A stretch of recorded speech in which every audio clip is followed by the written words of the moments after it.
శాంతి భద్రతల పరిస్థితి ఎట్లా ఉంది రాష్ట్రంలో?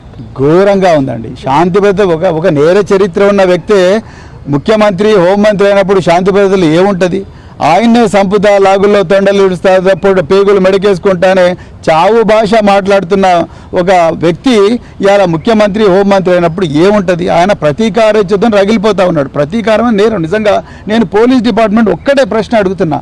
పోలీసు వ్యవస్థ అనేది సృష్టించబడ్డది బలహీనులను, ఏమాత్రం సహారా లేని వ్యక్తులను వాళ్ళని కాపాడమని మరి పోలీసు వ్యవస్థ సృష్టించబడ్డది.